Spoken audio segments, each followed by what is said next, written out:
ഒരു പെൺകുട്ടിയെ കണ്ണ് നനച്ചിട്ടും അവൾ നിനക്ക് വേണ്ടി ക്ഷമിച്ച് കാത്തിരിക്കുന്നുണ്ടെങ്കിൽ, അവൾ അവഗണിച്ചിട്ടും അവൾ ആത്മാഭിമാനം പോലും ചിന്തിക്കാതെ അവൾ നിനക്ക് വീണ്ടും വീണ്ടും മെസ്സേജ് അയക്കുകയും ഫോൺ വിളിക്കുകയും ചെയ്യുന്നുണ്ടെങ്കിൽ, നീ ഒന്ന് മനസ്സിലൊന്ന് ഇമാജിനേഷൻ ചെയ്ത് നോക്ക്, അവൾക്ക് എത്ര സ്നേഹം നിന്റെ അടുത്ത് ഉണ്ടാവും.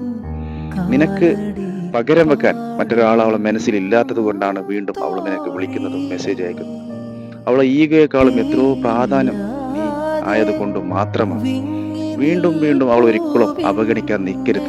കാരണം ഒരു പെണ്ണ് ഒരു ആണിനെ ഇഷ്ടം കൊണ്ടാണ് ഒരുപാട് പിന്നാലെ ചുറ്റിപ്പറ്റി നടക്കുന്നത്. അവൾ ഒരു പ്രാവശ്യം വെറുത്തു പോയി കഴിഞ്ഞാൽ പിന്നെ അവൾ വെറുത്തുനിന്ന് തന്നെയാണ്. പിന്നെ ഒരിക്കലും അവൾ തിരിച്ചു കിട്ടില്ല. ഒരു പെണ്ണ് ജീവിച്ചിരിക്കുമ്പോഴാണ് അവൾക്ക് പരിഗണനയും സ്നേഹവും കെയറിങ് കൊടുക്കേണ്ടത്. മരിച്ചു കഴിഞ്ഞിട്ട് അലറി കഴിഞ്ഞിട്ടോ അല്ലെങ്കിൽ നെറ്റിയിൽ ചുംബിച്ചിട്ടോ ഒരു കാര്യമില്ല.